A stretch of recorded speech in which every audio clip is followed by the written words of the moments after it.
Eh ben, écoutez, bonjour à tous. Pour ce webinaire de présentation du master Tech 20, donc transformation écologique des constructions. L'idée de ce webinaire, en fait, c'est de pouvoir vous présenter dans les grandes lignes le contenu du master Tech 20, les principaux éléments qu'il compose, et puis certains éléments un petit peu plus de modalités pratiques et administratives. On va essayer de faire une présentation quand même relativement synthétique, entre 20 et 25 minutes, où on va se passer la parole pour vous expliquer un petit peu tout ça. Et puis ensuite, on aura un temps d'échange avec des questions-réponses pendant lequel on pourra échanger. Donc la procédure pour les questions-réponses, c'est de passer par le chat. Donc vous pouvez poser des questions écrites. Donc voilà, soit vous les posez un petit peu au fil de la présentation, et puis on verra si on peut y répondre immédiatement ou on les reprendra en tout cas à la fin pour ensuite faire ce temps d'échange avec ces différentes questions. Alors, je vais partager mon écran pour pouvoir vous afficher le contenu de la présentation. Le master spécialisé Tech 20, donc transformation écologique des constructions. Donc aujourd'hui, on est un certain nombre d'intervenants de l'école d'architecture de Versailles qui travaillons dans cette formation et qui participent à ce webinaire pour vous présenter cette formation. Donc, je m'appelle Julien Boitard, moi je suis architecte et ingénieur, donc je suis maître de conférence à l'École nationale d'architecture de Versailles et je suis coordinateur pédagogique du Tech 20. Et donc, je suis accompagné aujourd'hui par Antoine Maître, qui est architecte, également maître de conférence à l'ENSA Versailles, également coordinateur pédagogique du Tech 20 et de la communication, qui présentera avec moi la formation Tech 20. Également Daniel Thiebaud, qui est architecte et enseignant à Versailles et qui, lui, assure la coordination de l'atelier projet du Tech 20. Sur la droite, on a Aude Arburger, qui est responsable de la formation professionnelle continue et des formations spécialisées de l'ENSA Versailles, et donc qui est la responsable administrative du Tech 20, et donc l'entrée sur toutes les questions un peu pratiques, administratives, inscription, etc. Et on a également deux alumni de la formation Tech 20 de la promotion 2024-2025, Benoît Desfonds, qui est architecte, et Sophia Zahi, et donc qui pourront participer à travers un petit témoignage à la fin de notre présentation pour expliquer un petit peu ce ce qui les a motivés pour participer au Tech 20 il y a pratiquement 2 ans maintenant, et ce qu'ils ont pu en tirer dans leur expérience et leur pratique professionnelle. Alors, une petite partie introductive un peu générale.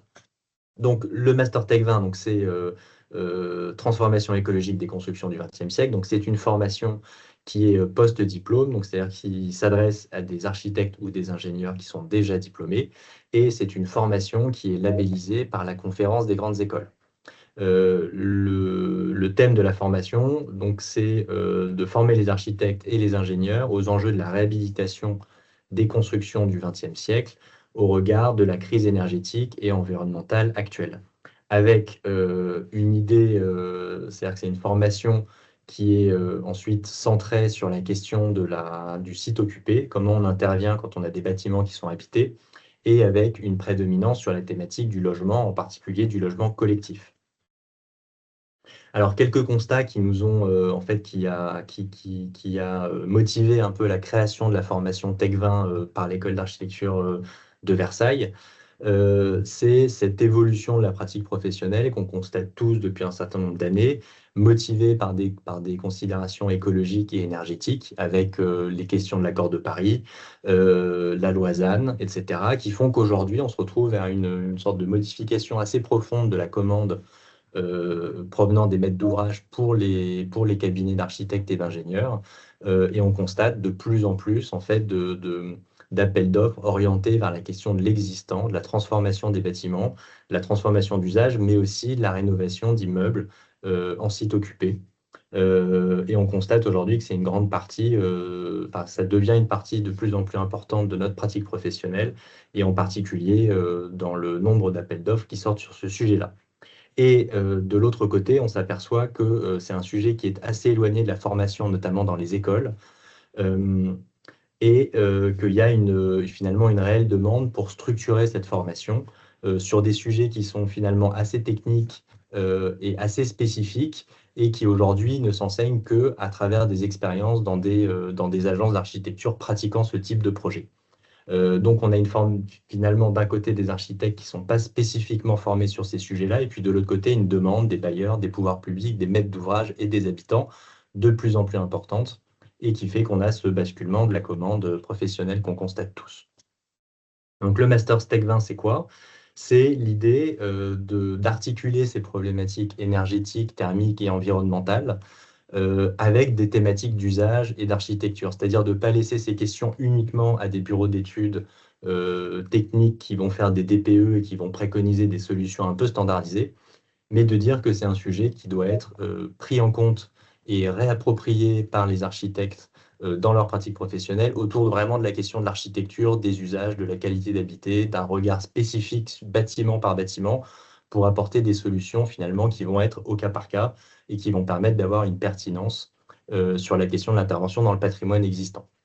Et donc tout ça, ça passe par la construction d'une culture de l'intervention sur l'existant, c'est-à-dire quels outils, quelles méthodes on peut enseigner et on peut apporter aux élèves pour enrichir leur pratique professionnelle. Donc c'est des questions de méthodologie de diagnostic, de méthodologie d'analyse, mais aussi de méthodologie d'outils dans l'élaboration des projets et des techniques d'intervention. Et cette formation, elle est ancrée dans une réalité qu'on a souhaité faire pratique et pragmatique en faisant travailler tout au long de la formation et de l'année les étudiants sur des études de cas réels, c'est-à-dire on leur demande de travailler sur des immeubles, donc principalement de logements, qui sont des immeubles réels avec des habitants, dont les propriétaires ou les maîtres d'ouvrage envisagent une mutation à relativement court terme, c'est-à-dire sur lequel il y a des besoins réels. Et les étudiants vont s'approprier ces sujets-là, travailler tout au long de l'année sur ces immeubles, le diagnostic, le projet, etc., pour finalement mettre en pratique les éléments de formation plus théoriques qu'on va leur apporter au cours de l'année. Et donc, dans ce cadre-là, il y a un travail qui se met en place des étudiants avec les commanditaires ou les propriétaires des immeubles. Donc, ça consiste à les rencontrer, faire des propositions, construire un diagnostic et des hypothèses de projet qui vont ensuite être restituées. Et c'est un peu une idée qui nous a guidés dans la conception de ce master, c'était de l'ancrer vraiment dans la pratique professionnelle, avec l'idée que ces études, elles doivent mener ensuite sur des commandes réelles, que ce soit sur les sujets qui sont directement étudiés par les étudiants ou alors d'autres sujets directement connectés, mais que ça se retranscrive assez rapidement à l'issue du TEC dans la pratique professionnelle des élèves qui ont pu suivre cette formation et donc qu'il y ait une dimension finalement très opérationnelle dans cette formation. La formation, elle est entourée d'un certain nombre de partenaires qui ne sont pas tous listés sur cette slide, mais c'est d'un côté, ça va être des partenaires qui sont des maîtres d'ouvrage, donc c'est-à-dire qui vont être des porteurs de cas d'études et d'exemples de projets sur lesquels les étudiants vont travailler. Donc on a un certain nombre de bailleurs sociaux comme Paris Habitat, la RIVP ou Immobilière 3F. Et on a aussi l'Agence parisienne du climat qui, elle, travaille, comme vous le savez peut-être, sur la question de la copropriété à Paris. Et donc, eux, en fait, ils vont nous apporter plutôt en vis-à-vis de la commande publique et des bailleurs, les cas pratiques sur des immeubles en copropriété dans la commande privée. Donc là, toutes les méthodes qui sont un petit peu différentes dans la forme, en tout cas, et des exemples de cas pratiques issus des copropriétés parisiennes. Et ensuite, on a des partenaires plus institutionnels qui interviennent plutôt au niveau de la formation sur des interventions ou des sujets spécifiques comme l'ANA ou Ecopolis. Donc, le Master Tech 20, cette idée effectivement d'articuler les études autour d'une d'études de cas pratiques par les étudiants, avec cette question du commanditaire réel, c'est aussi l'idée de la transdisciplinarité, c'est-à-dire que c'est une formation qui s'adresse à des architectes et des ingénieurs, et on a souhaité donner en fait aux étudiants au cours de l'année des outils qui sont des outils qui sortent à strictement parler du champ de l'architecte tel qu'on le connaît traditionnellement, mais qui sont des outils techniques qui nous paraissent importants de pouvoir maîtriser quand on aborde ces sujets-là. Et donc, c'est en particulier le fait d'apprendre à faire des simulations thermiques. Donc, on utilise au cours de l'année notamment le logiciel Pléiade, qui va permettre de faire des simulations DPE sur les immeubles existants, de faire des simulations de projets et de pouvoir aboutir, enfin, de pouvoir produire, que les élèves produisent eux-mêmes en fait des résultats qui sont des résultats énergétiques, qui sont des résultats réels et qui ne sont pas uniquement du domaine de l'hypothèse et qui leur donnent tous ces outils-là et évidemment les outils derrière de compréhension plus théoriques qui permettent de comprendre comment ça fonctionne.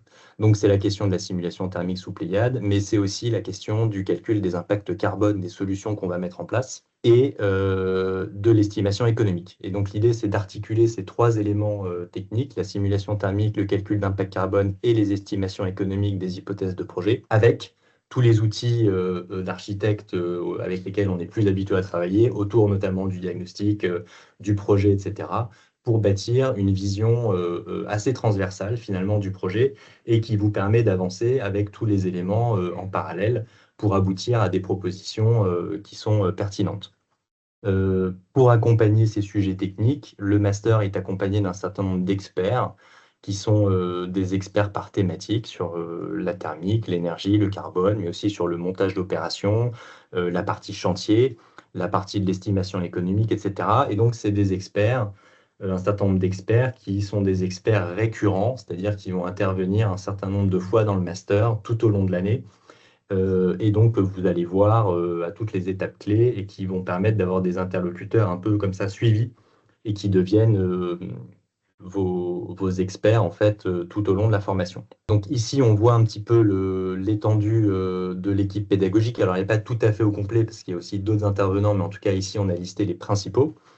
Donc, comme je le disais tout à l'heure en introduction, moi-même et Antoine Maître, on assure la coordination pédagogique globale du master. Daniel Thiebaud s'occupe en particularité de la question de l'encadrement de l'atelier, que ce soit au niveau du diagnostic ou du projet, sur lequel je l'accompagne également.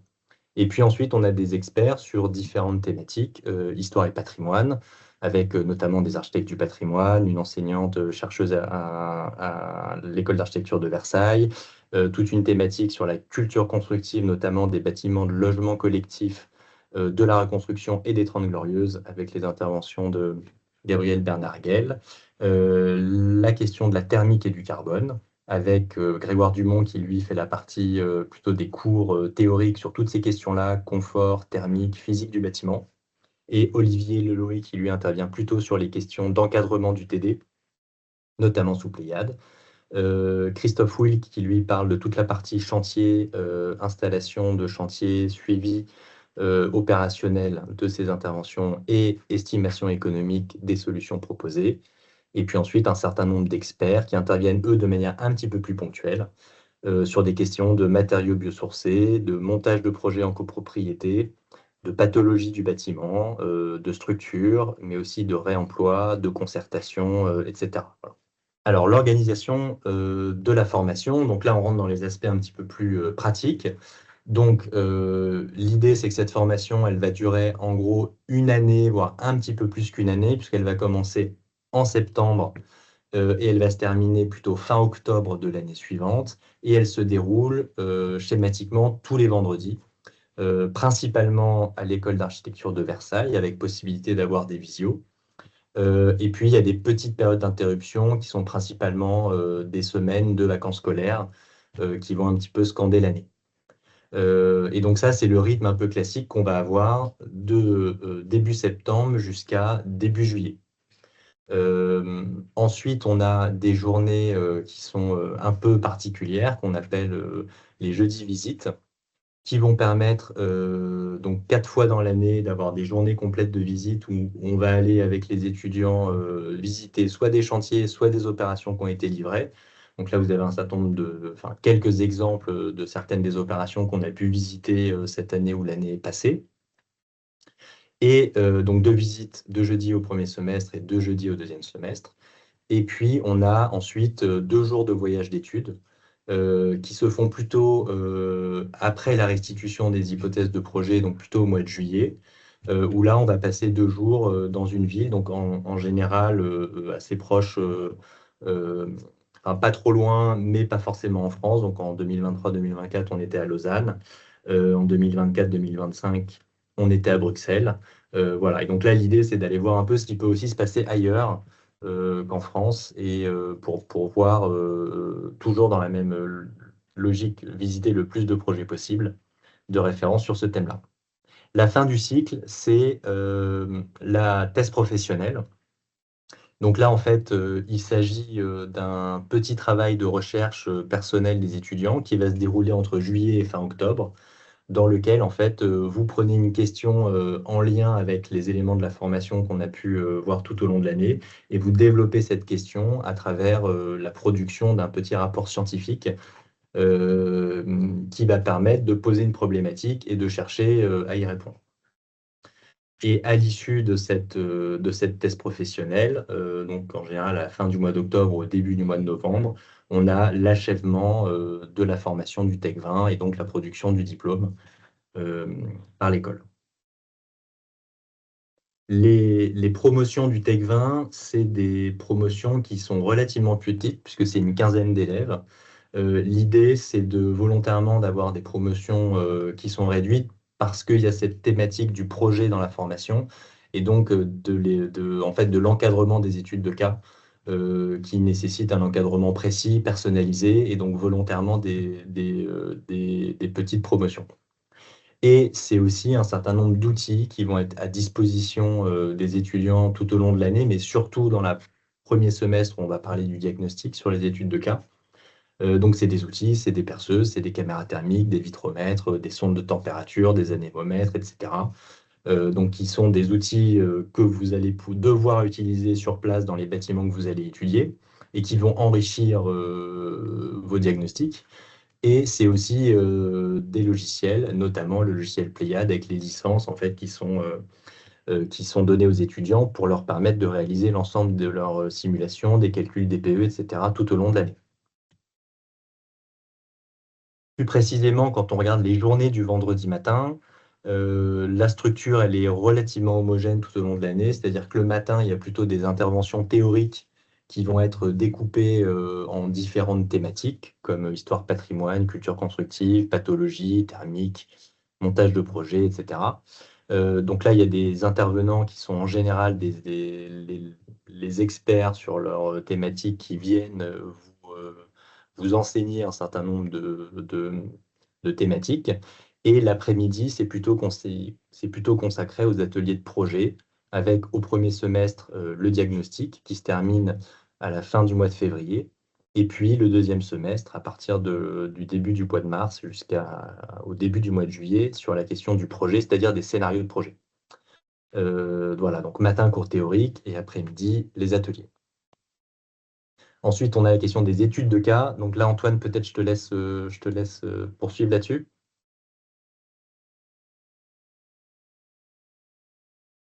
Mon micro était coupé. Bonjour à tous. Donc là, on vous montre un petit peu des études qui ont eu lieu entre l'année dernière et l'année d'avant.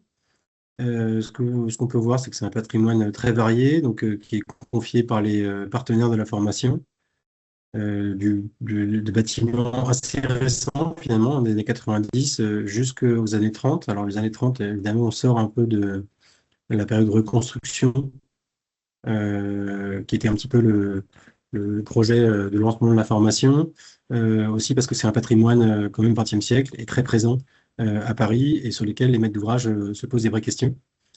Ce que vous voyez là, donc, ce sont trois patrimoines qui sont proposés par par des partenaires parisiens. Et il y a des réflexions en cours aujourd'hui pour ouvrir ce partenariat avec des partenaires peut-être institutionnels ou politiques à l'échelle de tout le territoire français. Peut-être qu'on peut avancer un peu. Pour expliquer un petit peu le déroulement de la formation, il y a deux temps importants dans l'année. La plus grande, c'est le diagnostic, qui dure 6 mois, et donc où en fait les champs thématiques viennent se tuiler l'un après l'autre. donc en commençant déjà par l'histoire et la recherche de sources et l'analyse des quantitatifs, qui permet ensuite de rentrer plus précisément dans la compréhension du bâtiment, les modes constructifs, la structure, et à ce moment-là aussi de mettre en avant les pathologies et l'état sanitaire du bâtiment.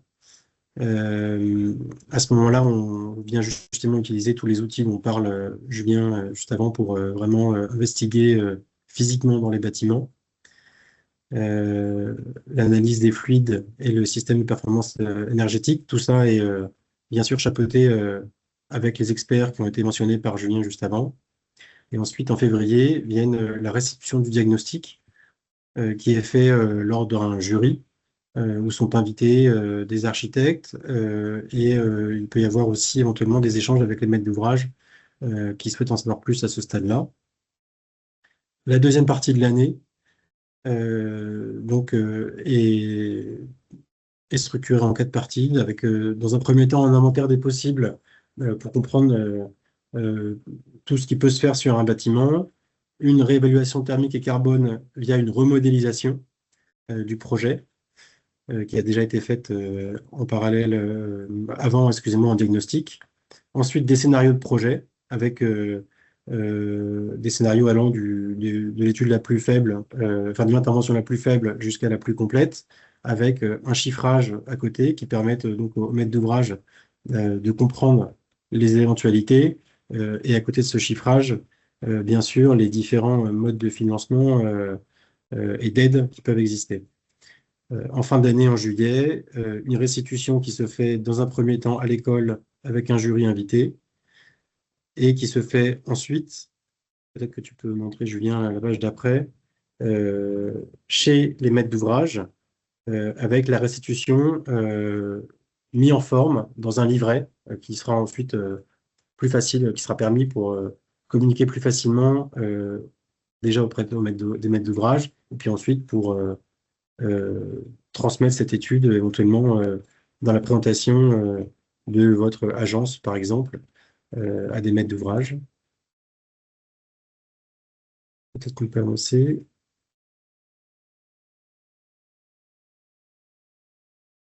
Les jeudis visites dont a parlé Julien, voilà 4 exemples de visites qui ont été faites.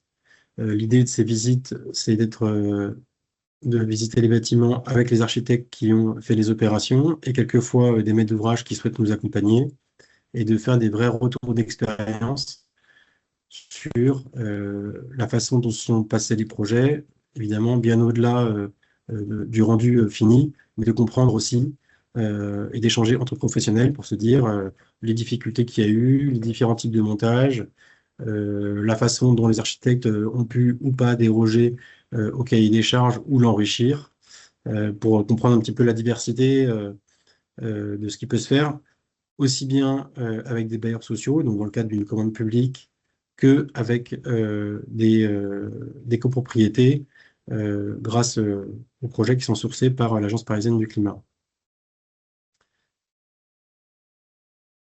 Alors, qui peut s'inscrire à cette formation?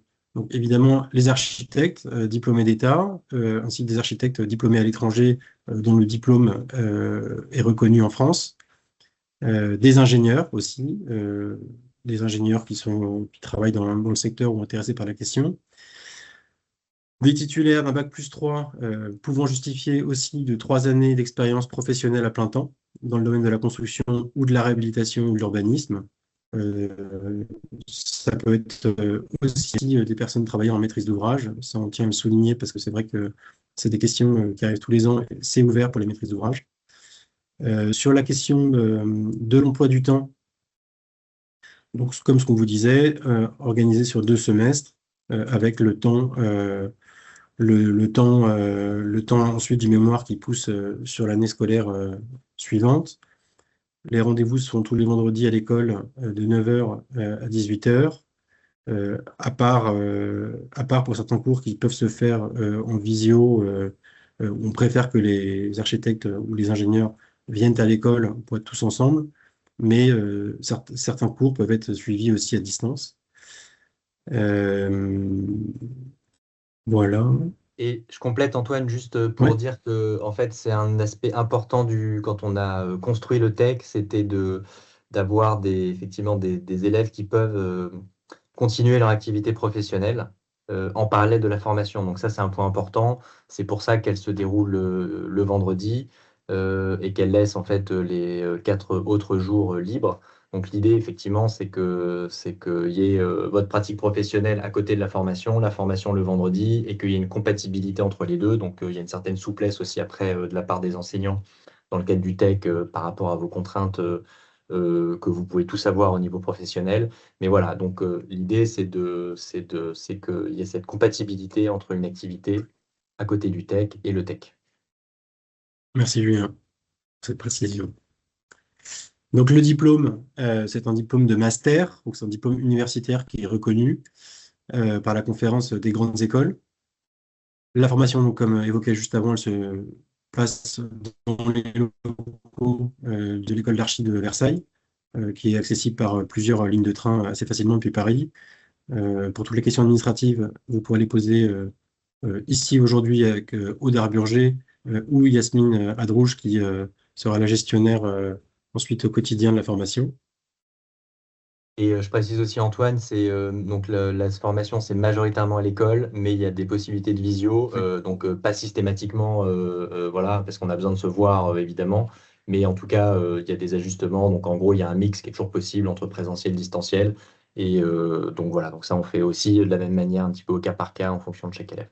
oui, sachant qu'il y a des interventions qui se font en visio par des experts, mais que l'après-midi, il y a le cours, il y a l'atelier de projet qui se fait bien en présentiel à l'école. Donc les admissions, vous avez dû les voir. Les admissions, vous avez dû les voir sur le site de l'école. Donc se font sur dossier de candidature. Ensuite, nous sélectionnerons des, jusqu'à mi-juin. Ensuite, nous allons sélectionner des profils et faire passer un entretien pour comprendre un petit peu la motivation et l'intérêt de cette formation dans le parcours des architectes ou des postulants, enfin, architectes, ingénieurs, qui postulent pour cette formation. Et donc, les résultats seront communiqués fin juin. Oui, pardon, je voudrais juste rajouter parce qu'il y a une petite coquille que j'avais pas vue, pardon Julien, sur la date limite de candidature qui n'est plus au 31 mai mais qui est au 7 juin. Donc vous avez jusqu'au 7 juin pour déposer votre dossier sur la plateforme Taiga et le lien est sur le site de l'école, sur la page du Tech. Ok, merci Aude pour la précision importante. Merci beaucoup. Daniel, Je je passe te laisse. la parole à Daniel. Merci. Bonjour à toutes et à tous. Bah, écoutez, vous l'aurez compris, je crois que la phase diagnostic, c'est une phase importante pour nous, enseignants, qui encadrons votre formation professionnelle. C'est une phase importante parce que la plupart du temps, c'est celle qui permet d'embarquer une maîtrise d'ouvrage quand on lui a fait la démonstration qu'on maîtrisait parfaitement l'existant sur lequel on est en train de caler un projet. Donc on va vous former très précisément à ça. Vous avez vu une première image qui est une image générale parce qu'on aborde les choses par le contexte urbain du bâtiment qui est situé. Donc on a vu, hein, ce sont des cas concrets de bâtiments qui existent, qui sont habités, qui appartiennent à des maîtrises d'ouvrage ou à des copropriétaires. Donc on les resitue. Parfois ils ne connaissent pas l'histoire de leur bâtiment et ils sont très heureux de la comprendre. Ils ne savent pas non plus le nom de l'architecte qui a réalisé ce bâtiment et nous on leur apporte une connaissance patrimoniale, historique de ce contexte, des personnes qui ont travaillé dessus, et puis on rentre petit à petit dans le détail. Donc ça passe par un travail sur les sources. Nos partenaires nous fournissent un certain corpus, on va dire, qu'on analyse, qu'on dépiote, et on va, de manière quasi systématique, le compléter par un travail en bibliothèque pour compléter ces sources. On aura aussi un travail de relevé, de diagnostic sur place, qui permettra d'asseoir un petit peu notre connaissance de l'existant. Ça passe par tous les éléments du bâtiment et ça se fait parallèlement à ce qui vous a été présenté par Antoine et Julien, ça se fait parallèlement au cours du matin. C'est-à-dire qu'on a essayé de faire en sorte que se superpose l'avancée de votre connaissance théorique réalisée le matin avec l'avancée des ateliers du vendredi après-midi qu'on anime Julien et moi. Donc la partie historique du bâtiment est étudiée parallèlement au travail de Paola, par exemple. Les systèmes constructifs, on voit ici des images qui illustrent la préfabrication, qui est un modèle de construction des bâtiments de la reconstruction qui est extrêmement courant. Voilà, est abordé le matin, et puis nous, on le travaille l'après-midi en fonction de tel ou tel bâtiment. Donc on rentre vraiment dans l'analyse de ce travail des données présentes dans notre dossier, de celles qu'on a complétées, puis on redessine. Ça, c'est pas ce qu'on fait l'atelier le vendredi après-midi. Nous, ce qu'on fait le vendredi après-midi, c'est on analyse les dessins que vous avez réalisés dans la semaine, qui permettent effectivement de comprendre comment on a un plancher en bois qui vient sur une poutraison en béton, s'il y a des vides d'air qui sont présents dans la façade. On complète ce travail de dessin et d'analyse avec des relevés sur place. On a parlé tout à l'heure des outils, donc on manie la perceuse, là où la maîtrise d'ouvrage et les locataires nous permettent de le faire. Souvent, on va chercher dans les locaux communs des parois types, et puis on essaye d'aller faire des diagnostics sur site de ça. On pose des sondes qui permettent de faire des relevés de température. On fait des thermographies de façade qui nous permettent de déceler des choses qui sont souvent difficiles à comprendre juste à partir de la base documentaire, qui nous permettent de déceler si on a des vides constructifs, si on en a d'anciennes petites réserves dans les murs. Et cette thermographie, elle va nous permettre donc, du coup de poser l'existant. Là, on analyse également, on va restituer au maître d'ouvrage les pathologies qu'on a constatées sur place, parce qu'on rentre dans les logements, dans tous les locaux communs, on visite les halls. Voilà, là, c'est justement l'illustration des thermographies qui sont réalisées en façade. Donc on les fait, on travaille sur une période longue, ça nous permet de réaliser ces diagnostics à différentes périodes. La thermographie, elle est particulièrement intéressante quand il fait froid. Et voilà, elle nous révèle aussi des fenêtres, des murs, des planchers, des ponts thermiques sont les plus déperditifs dans notre bâtiment. Là, c'est des analyses, les retours d'analyse de sondes thermiques qui sont déposés dans les logements. Voilà, et on va superposer tout ça, cette connaissance, ces diagnostics, ce travail de redessin, et ça va nous permettre de rentrer des données extrêmement fiables dans Pléiade. Nous, en tant que maîtrise d'œuvre, en tant que praticien, on se rend compte que souvent, on a des retours de nos bureaux d'études qui sont finalement un petit peu hasardeux sur la constitution des existants. Dans le Tech 20, on va vous donner des outils qui vous permettront, quand vous aurez des retours de thermiciens, d'analyser le travail qui a été fourni et de le préciser avec eux. Vous allez devenir un interlocuteur extrêmement fiable d'un point de vue technique. Ça va nous permettre, du coup, de poser aussi tous les outils qui vont permettre de faire les scénarios de réhabilitation au deuxième semestre. On peut avancer un petit peu. Voilà, on rentre aussi, on regarde des choses plus triviales qui sont très techniques, tous les systèmes du bâtiment. Donc là, on a des images d'une chaufferie avec des chaudières en cascade. On regarde comment fonctionnent ces équipements, de quand ils datent, leur schéma distributif à l'intérieur du bâtiment, dans les sous-sols, et ça nous permettra de comprendre si ces systèmes-là, on les fera évoluer dans le deuxième semestre au moment des scénarios. On analyse comment fonctionnent les systèmes de ventilation. On ne sait pas faire une réhabilitation qui travaille sur l'enveloppe du bâtiment sans travailler sur son système de ventilation, sans créer des pathologies. Donc c'est souvent des systèmes qui sont assez complexes à comprendre, avec des tas de systèmes différents qui se déclinent de manière différente en fonction des époques de construction. Donc on replacera tout ça dans son contexte. Et puis, voilà, pareil, vos diagnostics, des mesures d'air vous permettront d'asseoir si les systèmes ils sont efficients, pas efficients, et comment on les qualifie, et comment ils sont réutilisables ou pas.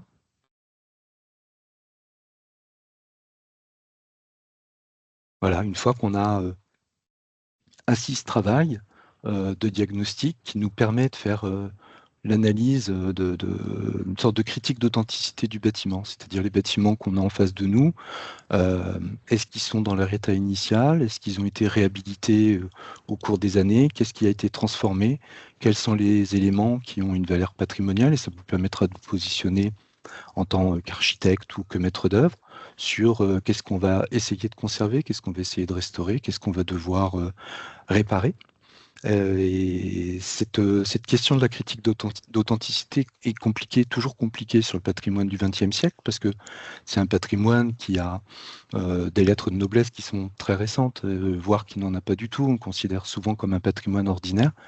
Donc il va falloir, que vous sachiez révéler à la maîtrise d'ouvrage quels sont les éléments qui sont importants de protéger sur le bâtiment sur lequel vous intervenez.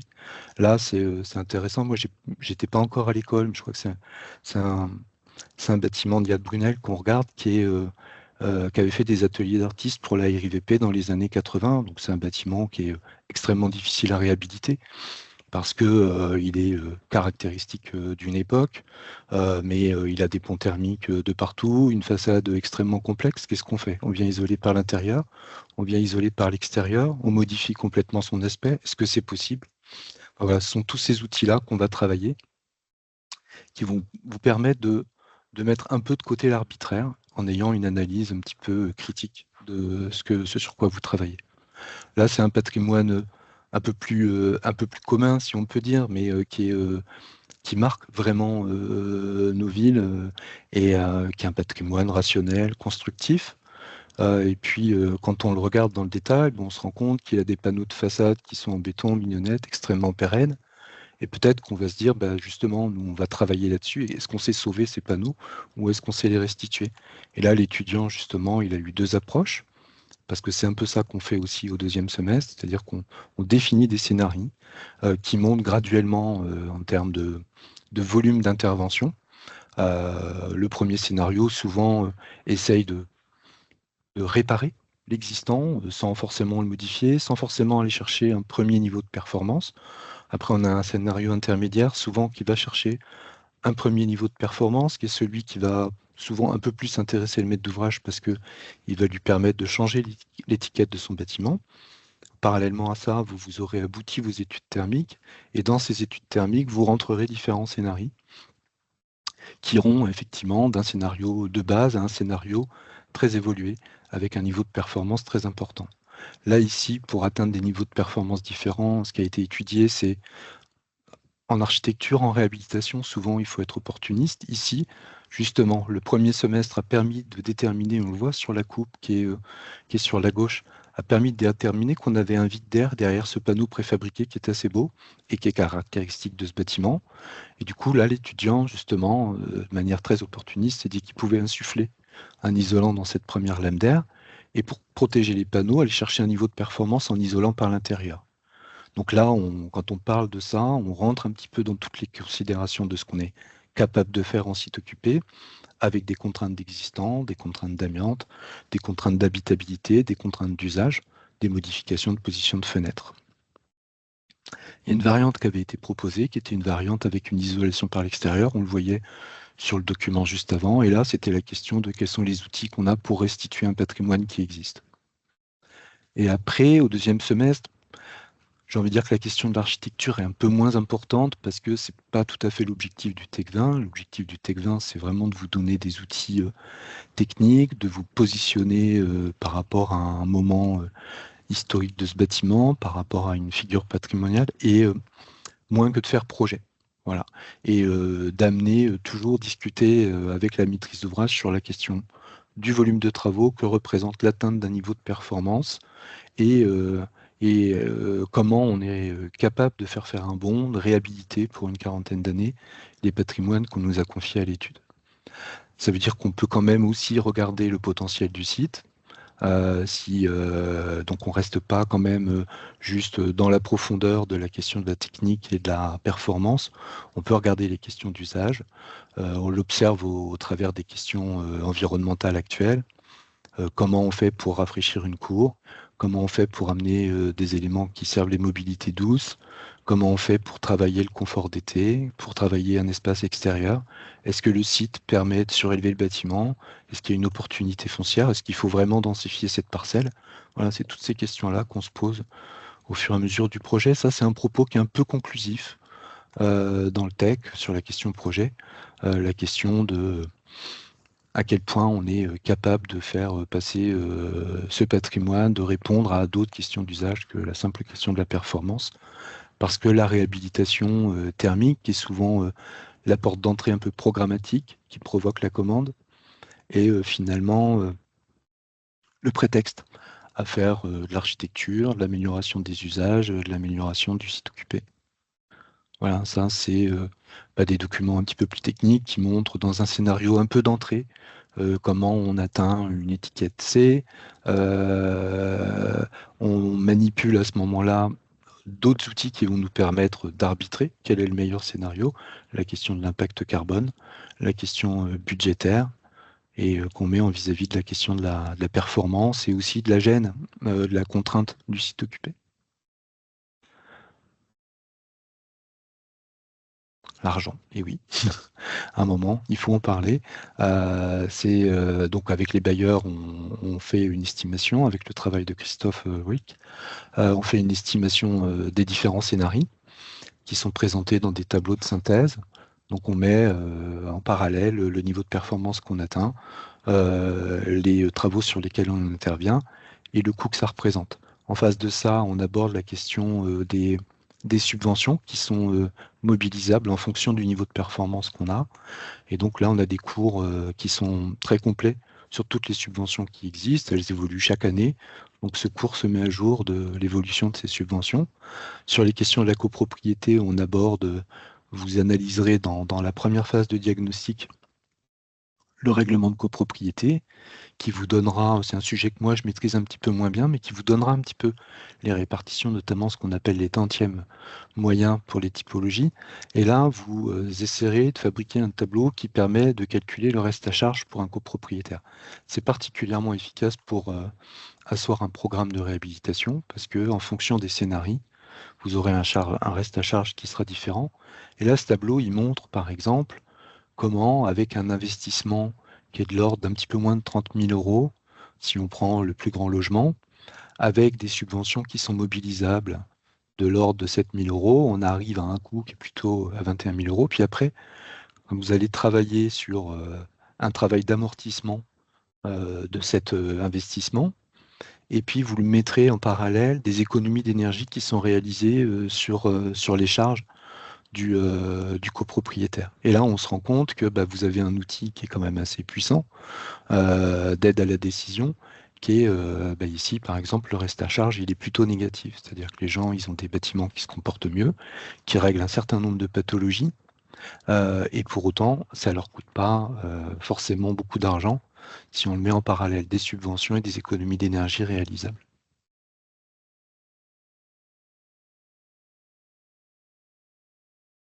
Voilà, on finit un petit peu par l'argent, mais ça ne veut pas dire qu'on n'est pas capable de prendre de la hauteur.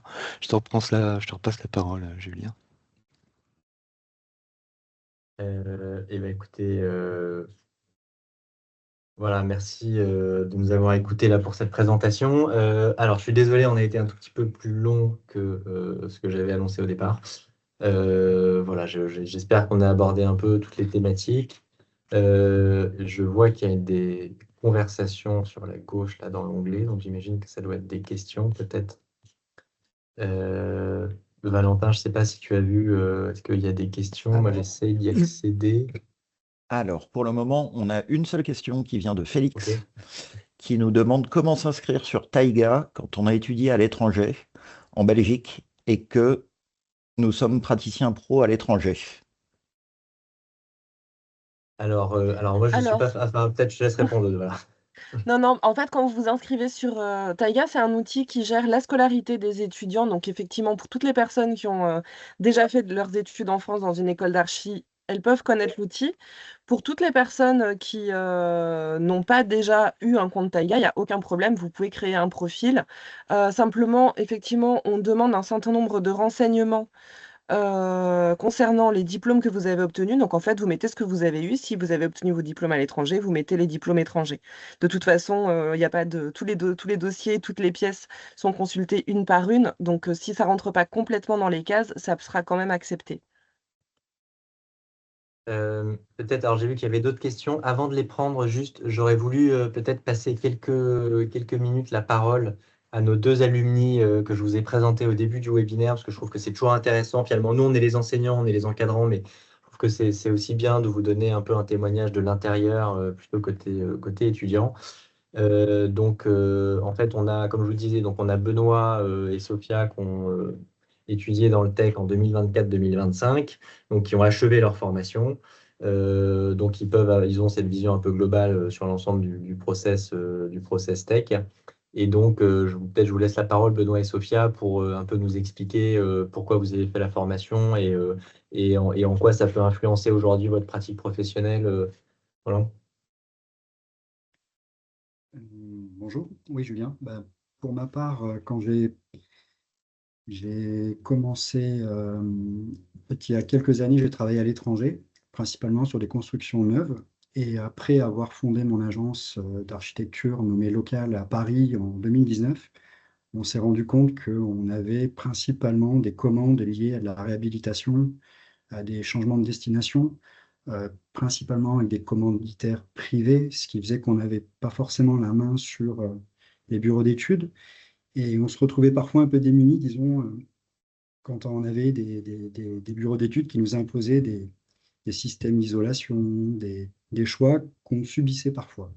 Et donc, en fait, en choisissant à un moment donné une formation pour trouver un peu des armes pour s'armer contre les bureaux d'études, pour aussi reprendre un peu de poids par rapport à la maîtrise d'ouvrage, en fait, je trouvais, moi, à l'époque, que le Tech20 offrait ces différents outils, tant diagnostic que projet, qui m'apparaissaient comme les plus pertinents. Couplé en plus à cela au fait que il y avait des cas d'études véritables avec des porteurs de projets comme des bailleurs sociaux, des copropriétés. Dans mon cas, j'étais attiré par les bailleurs sociaux. N'ayant pas eu de référence en logement, c'était aussi un biais pour vraiment comprendre quels étaient les enjeux, les attentes et les maîtrises d'ouvrage sur le logement. Donc voilà, donc en gros, voilà pourquoi j'ai candidaté au tech. Et suite à cela, donc j'ai travaillé sur une propriété RIVP qui s'est plutôt bien présenté. On a eu quelques retours qui étaient plutôt positifs, tant au niveau des habitants que du bailleur. Et on a eu aussi en parallèle et à la suite du TEC20 des pistes pour des petites études annexes. Donc c'est pour moi une bonne expérience tant dans le contenu, en tant qu'apport d'outils, notamment diagnostiques, que sur l'issue aussi du TEC20, où vraiment on a appris voilà, pas mal de sujets. Et puis ça m'a permis de réorienter un petit peu, de faire un pas de côté au niveau de l'agence vers la réhabilitation. Donc voilà, c'est plutôt positif tant dans l'aspect personnel que dans l'aspect professionnel voilà, au titre de mon agence.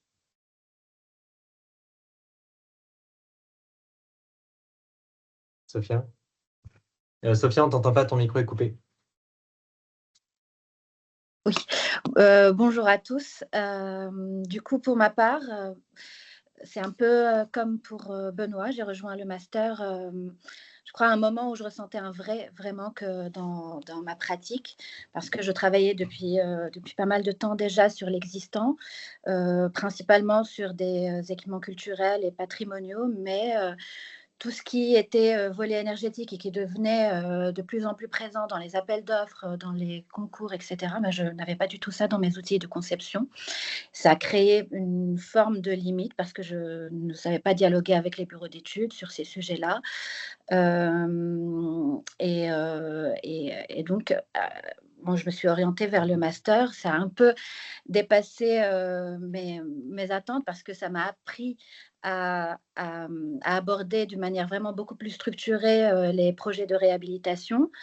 Mais aussi, ça m'a permis de dépasser largement le cadre académique parce que concrètement, j'ai travaillé avec mon groupe sur 2 projets, dont un projet de copropriété, et ça m'a complètement donné accès à une commande directe quelque part parce qu'on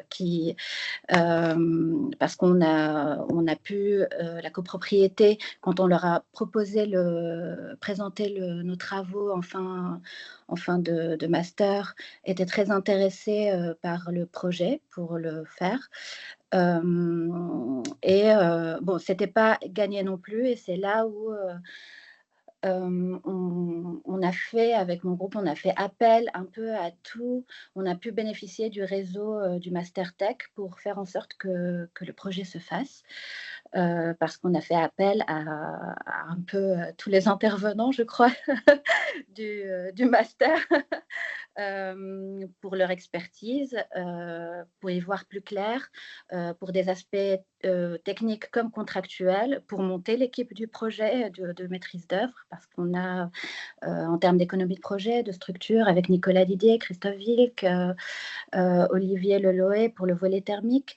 Donc voilà, on a un peu, le projet se fait un peu autour du master finalement. Et c'est quelque chose qui finalement a complètement réorienté ma pratique, parce que aujourd'hui, ça m'a beaucoup sensibilisée à l'importance de la réhabilitation du parc et de l'urgence de la réhabilitation du parc du logement. Et avec ce projet a aussi un peu, parce qu'aujourd'hui les études ont été votées, mais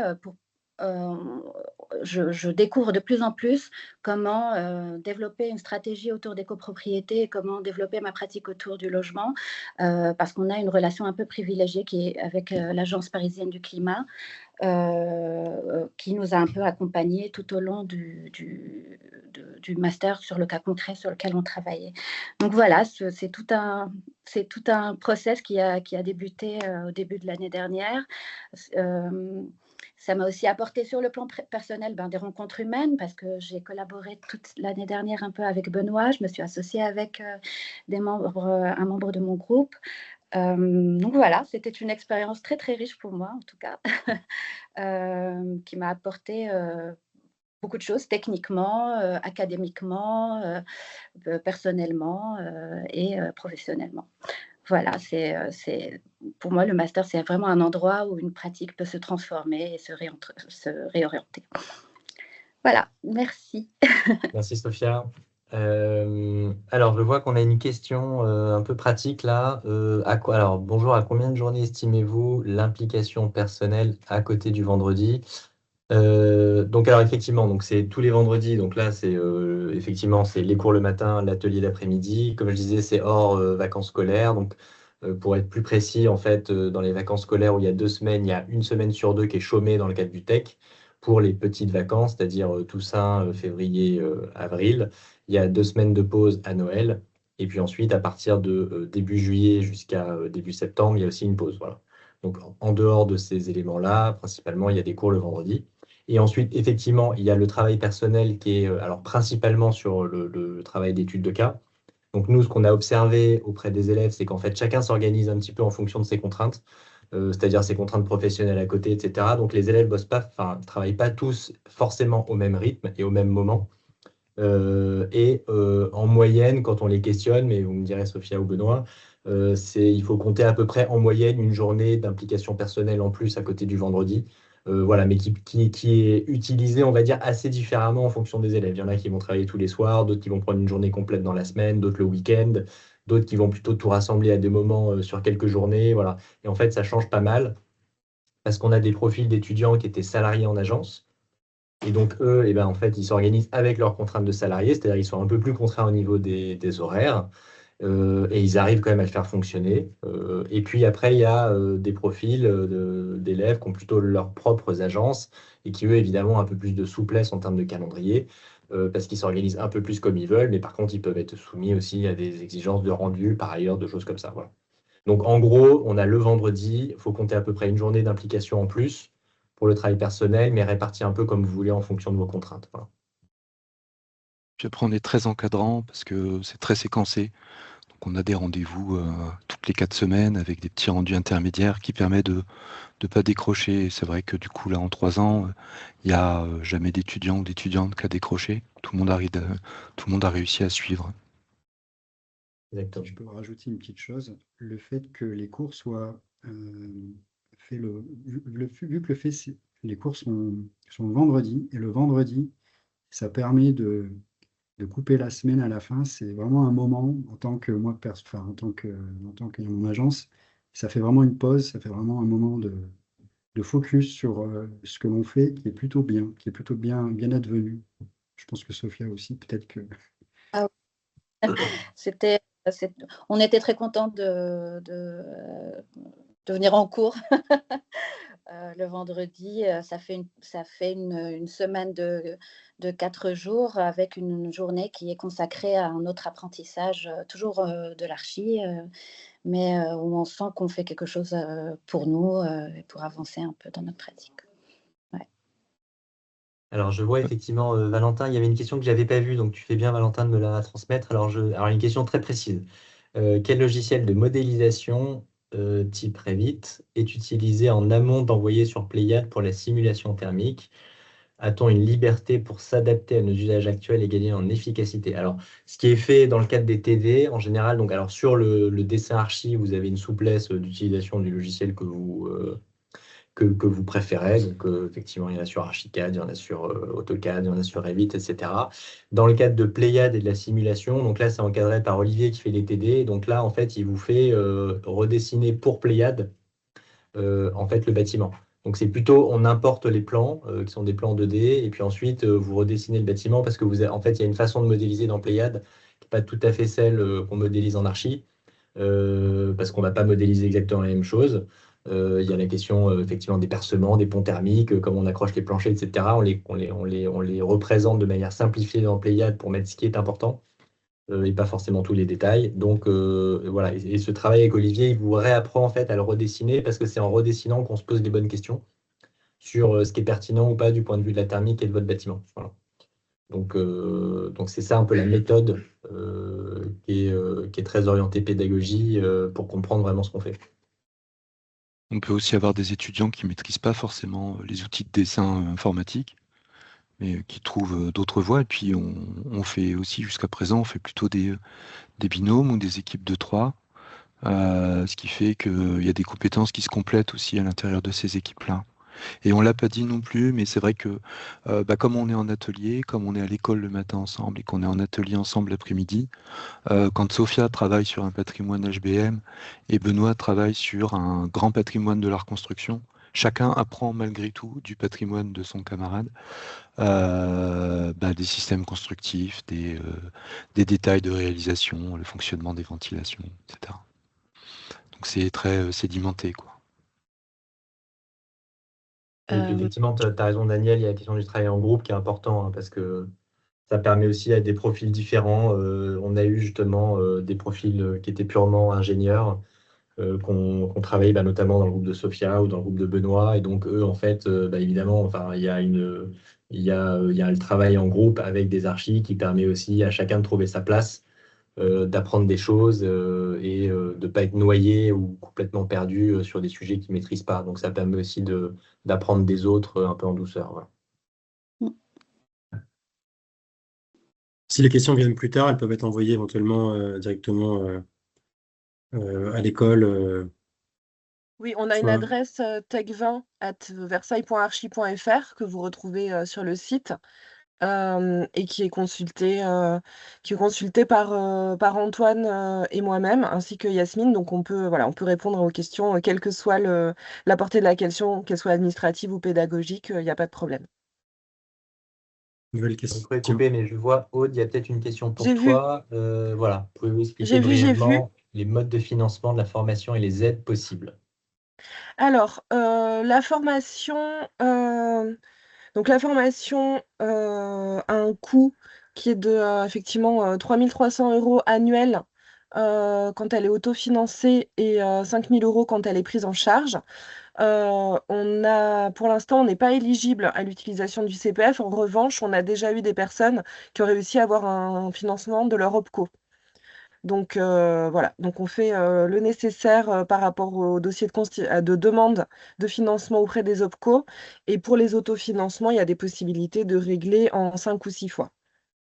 Vous pouvez toujours poser des questions en passant plutôt par mail et puis on y répondra sans aucun problème. Donc on retient bien la date 7 juin pour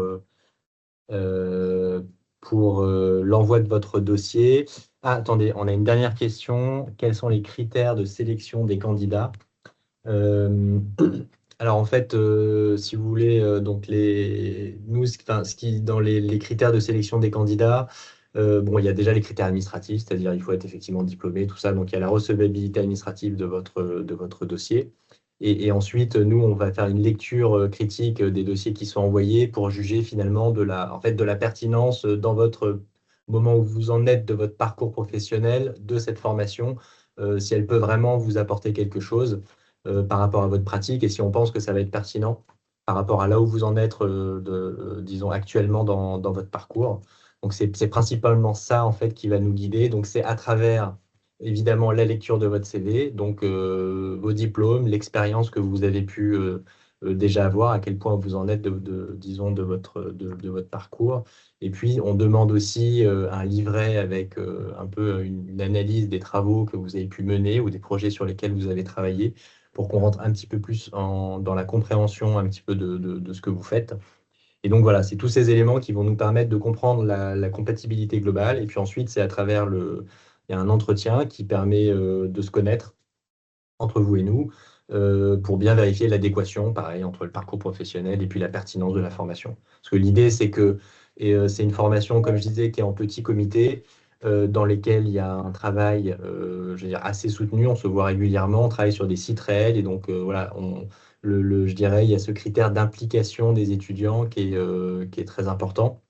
Et donc, voilà, on veut des petites promos très impliquées dans ce projet-là pour que que ça apporte vraiment quelque chose, quoi. Ouais, et puis il y a un temps de suivi des projets qui est quand même assez long.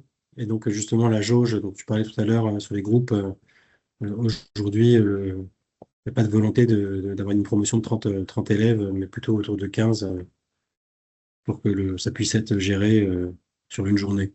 Exactement, oui, c'est vraiment pas une formation anonyme, c'est vraiment une formation où on se connaît tous, enfin, on travaille tous ensemble et très régulièrement. Donc, c'est un peu l'idée de la personnalisation, quoi.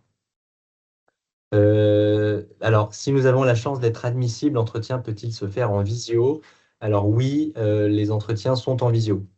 Effectivement, on ne l'a pas précisé. Donc oui, aucun problème côté visio pour les entretiens.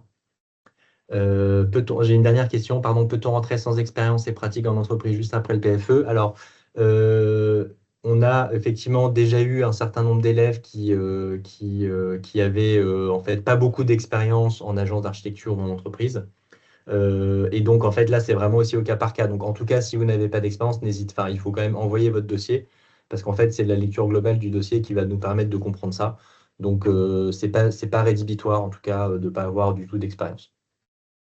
Alors, depuis quand cette formation existe? Alors, cette formation, alors, il faut que je compte. On est à la 4e promotion. Voilà, donc l'année prochaine, ce sera la 5e promotion. Voilà, est-ce qu'on peut, sans trop de risques, envisager de faire la formation dans 2-3 ans? Oui, a priori, on sera toujours là dans 3 ans.